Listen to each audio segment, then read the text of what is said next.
topics and opinions expressed on the following show are solely those of the hosts and their guests and not those of W4WN Radio, its employees, or affiliates. We make no recommendations or endorsements for radio show programs, services, or products mentioned on air or on our web. No liability, explicit or implied, shall be extended to W4WN Radio, its employees, or affiliates. Any questions or comments should be directed to those show hosts. Thank you for choosing W4WN Radio. This is Beyond Confidence with your host, Divya Parekh. Do you want to live a more fulfilling life? Do you want to live your legacy and achieve your personal, professional, and financial goals? Well, coming up on Divya Parekh's Beyond Confidence, you will hear real stories of leaders, entrepreneurs, and achievers who have stepped into discomfort, shattered their status quo, and are living the life they want. You will learn how relationships are the key to achieving your aspirations and financial goals. Moving your career or business forward does not have to happen at the expense of your personal or family life, or vice versa. Learn more at www.divyaparekh.com, and you can connect with Divya at contact@divyaparekh.com. This is Beyond Confidence, and now here's your host, Divya Parekh. Good morning, listeners. It's Tuesday morning, and here's what I'll say, that in North Carolina, the summer can hit you hard. I know it's not officially summer yet. And for past several days, between getting the coats and waiting for the part, our AC has been down. And then you realize that there's so many things that we're not grateful for. Just every single day, we get to live with AC, and that's such a blessing. And so that definitely brought, I'm very thankful today for our AC technician who's here, just an awesome guy. And just thankful for y'all. Just want to share that. And for those of you who got our books, thank you, thank you, thank you. And for those who may not have had a chance, please do get our books in The Entrepreneur's Garden and Expert to Influencer. And also excited to share that I have started finally writing my book on artificial intelligence. I've been thinking about it, just finished the outline, and I'm going to be working on it. So let's get started, and we have Bill for you today. Good morning, Divya. Good morning, Bill. How are you? I am very well, thank you. It's a beautiful day here in Ohio. Fantastic. So I know you started out in broadcasting and all that. So what was it that drew you to that industry? Well, basically, I was looking for a job when I went into college, and somebody offered me a job as a photographer, since I had been a member of the camera club in high school. And I didn't know that much about photography, but I got the job and I got a whole bunch of books and started learning, and it just sort of grew into a career. So tell us a little bit about your journey. So like, I know that, you did your undergrad in broadcasting and all that. So you started into the photography. What made you continue on that journey rather than going and starting your own photography? Well, I basically got my degree, as you mentioned, in broadcasting and television and journalism, and went on to get a master's. And then I wound up down at the University of Texas in Austin, managing a 4-city television network for instructional television, a whole bunch of different universities. And I enjoyed it. I seemed to be good at it. People liked what I was doing. And then I got a job offer from a university in Ohio saying that they were putting a new TV station on the air. This was back in the 1960s. And they needed help getting the station started. So I moved to Bowling Green State University in Ohio and started putting WBGU TV on the air. That was at Channel 70. It's the highest channel that has ever been used in the United States. And there's never been another Channel 70 or anything higher. And I did that for 3 years and enjoyed it, but really wanted to be on my own. So I moved to Washington, D.C. as a communications consultant, doing television and film and publishing, writing scripts for the Navy and the Army, things of that nature. And did that for 20 years. I thoroughly enjoyed it. I was voted the national president of the Independent Media Producers Association in traveled the country talking to other producers. But then in the 1990s, when everything changed all of a sudden, Kodak went out of business. Cameras didn't use film anymore. TV and actually movies were all being made digitally. And I said, I don't want to change everything I've ever learned. So I did change everything I ever learned because I moved back to Ohio and became a financial advisor. And I've been doing that for the last 30 years and seemed to have worked out for that too, because I wound up as a member of the $1 Million Roundtable. And right now I'm publishing a book, so actually a whole series of books. We lost your audio. What a beautiful journey, Bill. So, there are a lot of youngsters or people who may be in the media industry, and then they're thinking, so can you share with us the difference between, you've said that you've done the consulting, between the traditional TV industry and a university TV? Very, very different. The big thing is that commercial television is all looked upon as a money-making prospect. And if it's not profitable, they don't stay in business. Whereas universities, their whole idea is to teach people. And money is a necessary evil, but making money is not their goal. So the whole approach is different from the university standpoint and educational standpoint than the commercial standpoint. With a commercial point of view, if what you're doing doesn't earn a profit, we probably won't be doing that anymore. So big difference in that regard. Definitely. And then that bottom line can definitely drive the decisions and what content is put on there. So can you tell, who's usually like a primary audience of the universities and like what decisions go into it, like who they're hiring? And so if youngsters or for that matter, even middle, like people in their careers for 15, 20 years. So what advice would you give them?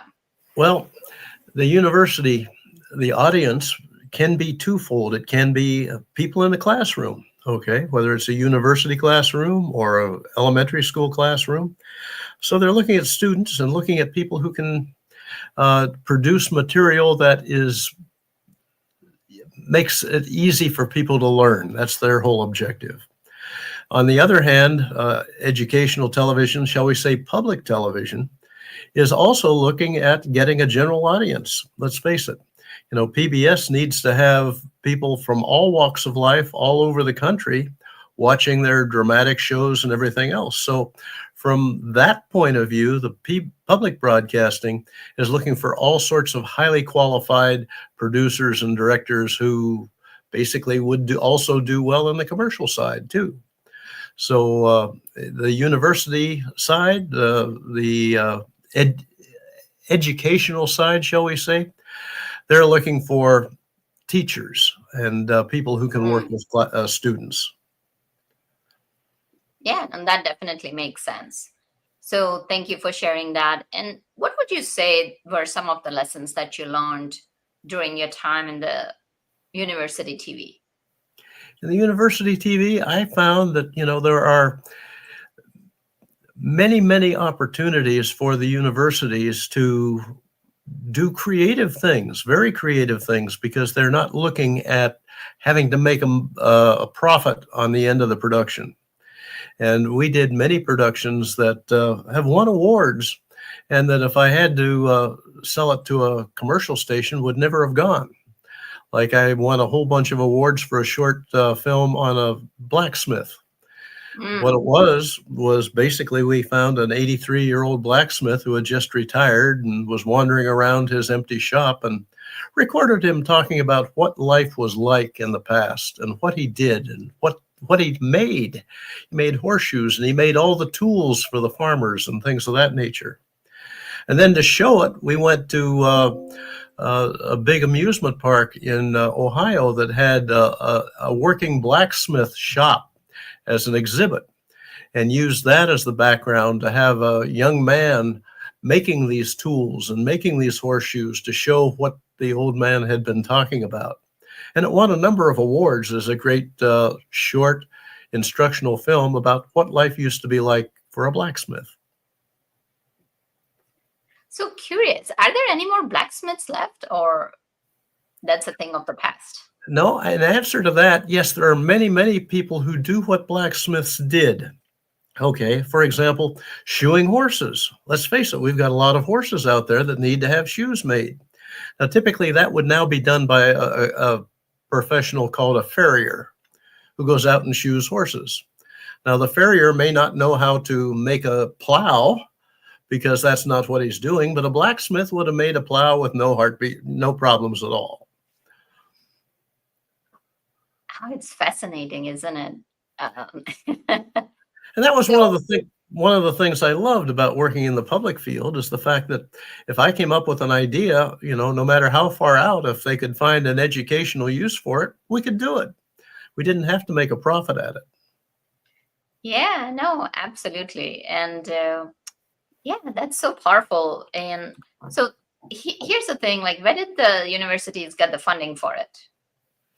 Well, they either have it in their budget, or most likely what they do is go out and talk to some of the, not sponsors, but businesses around the area that, support the television station. And they'll provide the funding in return for a little notice at the end, sponsored by Marathon Oil or whoever, I see. No, that is definitely, and I see UNC's channel PBC, which is such a popular, I don't know if they're connected or not. But now that said, moving into your journey, as you moved from the whole university TV industry down to the communications, what were some of the stories that you remember were the highlights of your career? Oh, there were so many. I did a lot of work for the Navy, for example. And the Navy sent me out on a couple of cruises on some of their ships. I was aboard an aircraft carrier for a while doing research. They sent me out on a guided missile frigate in the middle of the North Atlantic during one of the worst storms that they had that year. And it was very interesting having to strap yourself into a bunk to keep from being thrown to the floor. And it was so rough that most of the crew, who had lots of experience, were sick. So it was not one of the things that the Navy wanted to show on how great a Navy cruise was, but it was certainly interesting for me as somebody who had no real naval experience. And I enjoyed it, although it was certainly not a pleasure cruise. And that makes us appreciate our heroes even more, right? Like our heroes and heroes who are there day in and day out. Going back to my earlier story, that just not having AC, and then you realize, you may think, oh, you are tough, and then you find out how tough you are for real. Well, I grew up in South Texas, and spent many years down there, and air conditioning was something you had to go to the movie theater to get. So things have changed tremendously. And as a matter of fact, the growth of air conditioning is what have made cities like Austin, Houston, Atlanta such big cities, because back in the 1950s, they were nowhere near the size they are now. Air conditioning made it all possible. Definitely. So you talk about the sales, right? Like you had been in touch with, so were you training sales staff as we kind of get into the humor side of your life? Yes, I got into financial planning, and basically had to build an agency. So I wound up training a bunch of sales staff. And I was, again, in Ohio, but I had salesmen all throughout the Midwest. And this was in the 90s when the internet was new, email was brand new, and we needed to keep in touch. At the time, if you wanted to keep in touch, you wore a pager.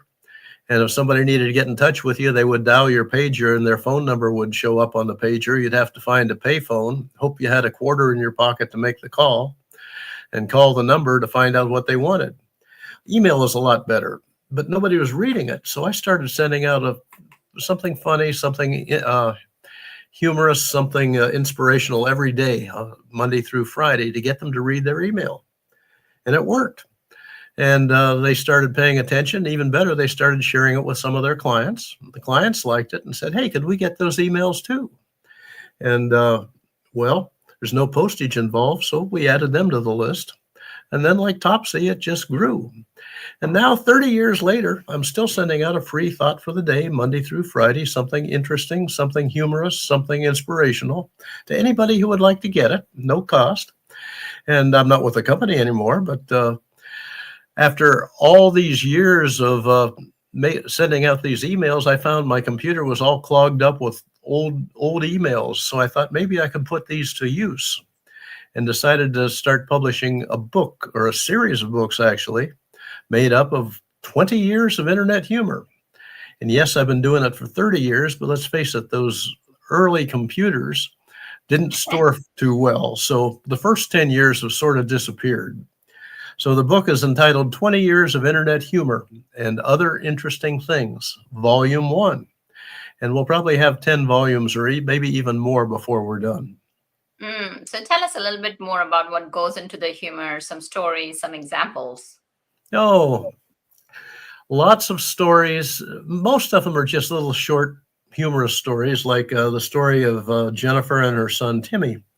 And they were out grocery shopping. They got home, and Timmy grabbed the bag of groceries and ran into the kitchen and immediately dug through the bag and pulled out a box of animal crackers and opened the animal cracker box and spread it all over the kitchen table. And Jennifer says, Timmy, what are you doing? He said, well, when we bought this animal crackers, the box said if the seal is broken, you can't eat them. And I'm looking for the seal. Oh, that is. And so did you come up with these, or did you write them, or did you go like search on the internet? How did you get a hold of? Well, it started out with me finding interesting things, and more likely finding inspirational things, historical things. But then people who liked them and saw them started saying, hey, could we send you some stuff? And people started sending me contributions. And today I'm more of an editor than a writer, simply because I probably have several hundred of these things that I've never used that I just haven't gotten around to editing yet. So content has not been a problem. So let's say if our listeners wanted to send you their contributions, where would they send it?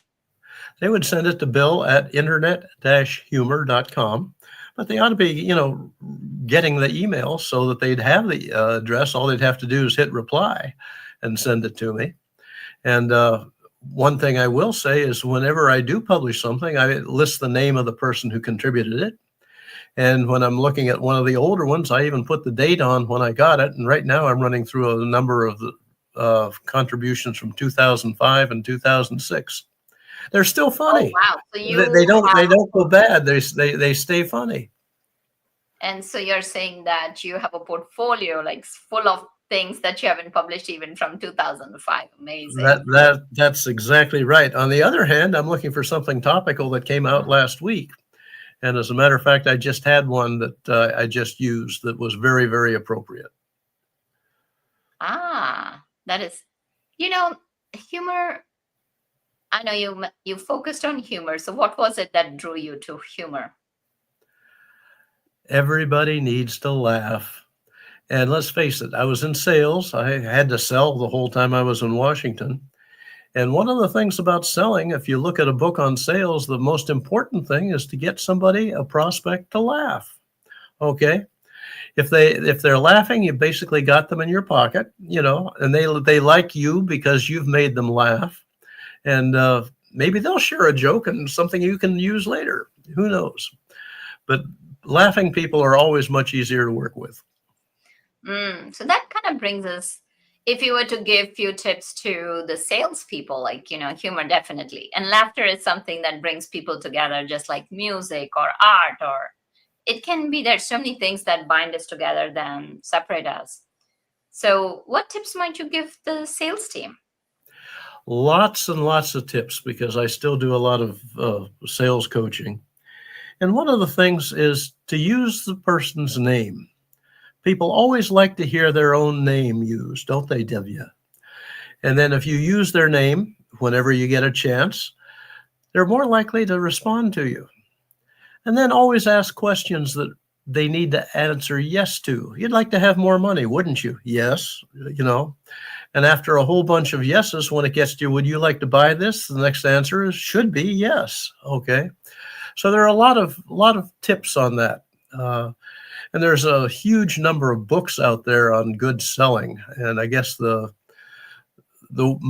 best known one is Think and Grow Rich by Napoleon Hill, which is almost 100 years old right now. And all of those tips are still very, very good. Yeah, that book is definitely a classic. Absolutely.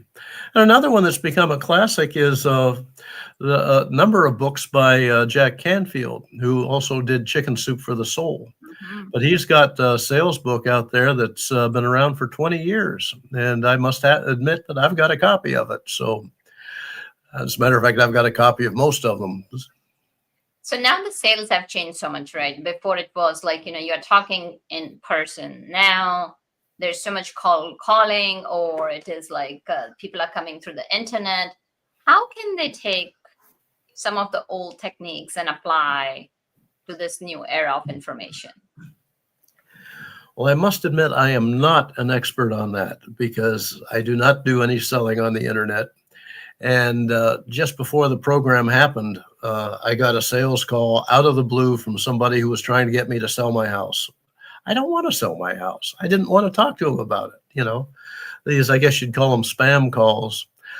I would hate to have to make my living making calls to people who didn't know me on things that they didn't know about. I think that would be definitely far from my favorite possible future work. Right. So how about sharing a few another humor stories? We all need a good laughter.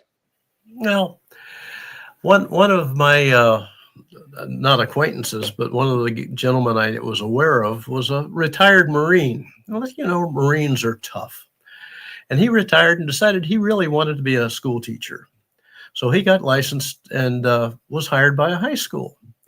And the high school knew that he was a former Marine, so they decided to give him a group of real tough students to see how he did with it. Well, shortly before the first day of class, he'd been in an accident. And he recovered, but the accident required that he wear a full body cast on, over his chest. And it was a thin thing, but you couldn't see it while he was wearing a suit. And so he went into class, and these were all really tough kids. And they said, "We'll see how tough this guy is." And so as the class started, he opened the window and went to his desk, and the wind came through the window and started blowing things around, and it blew his tie up in his face. So he reached down in his desk and got a stapler and stapled his tie to his chest.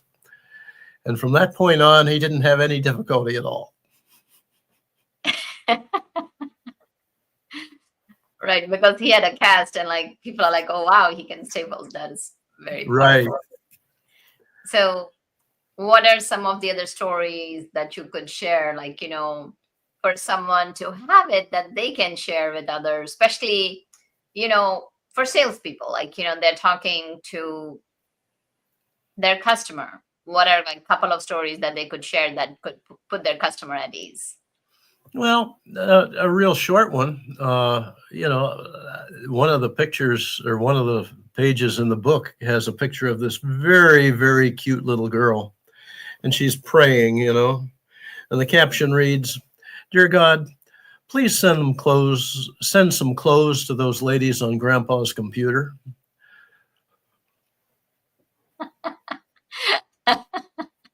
Or another one was just a Christmas prayer.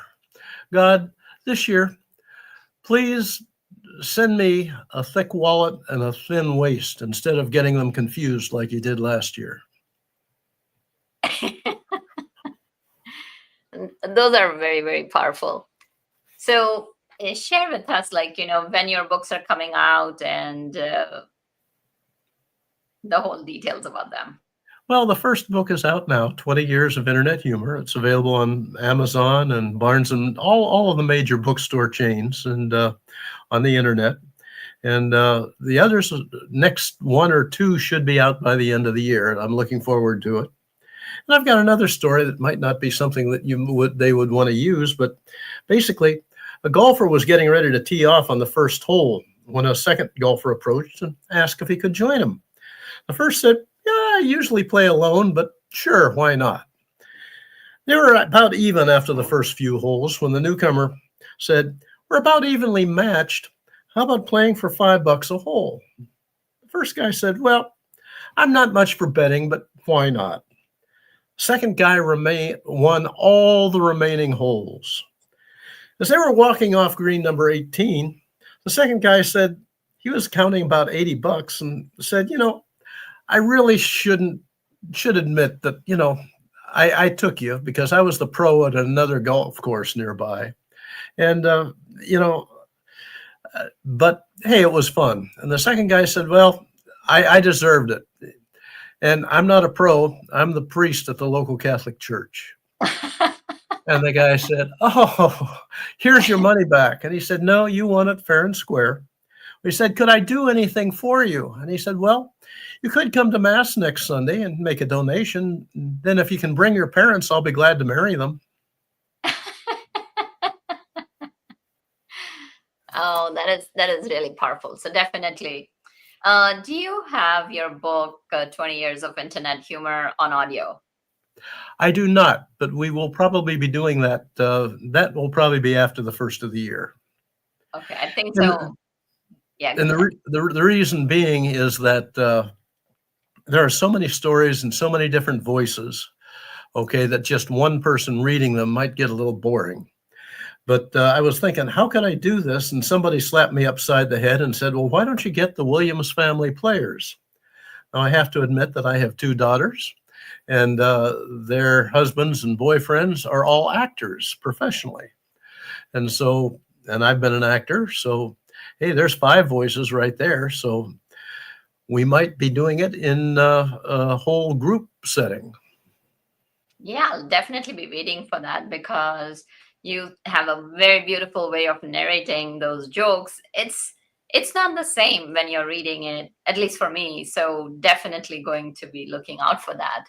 And of course, I might even go get that book too. I might not wait because it's always fun to have a laughter like on a tough day. So Bill, what are a couple of tips or thoughts you'd like to leave our audience with? Well, one of the things that I like to suggest is that, it's much easier to fall asleep if you're in a good mood. And so I say, hey, get a copy of my book. You can get it on your cell phone, okay? And read a joke or two before you go to sleep, and it might help you sleep better. It's a heck of a lot better than watching the TV news, okay? And the same way in the morning, start the day with a smile. And if the birds aren't singing outside and it's raining and all, grab your cell phone and look at a page you haven't seen before and have something to smile about to start the day. Yes, definitely. A smile.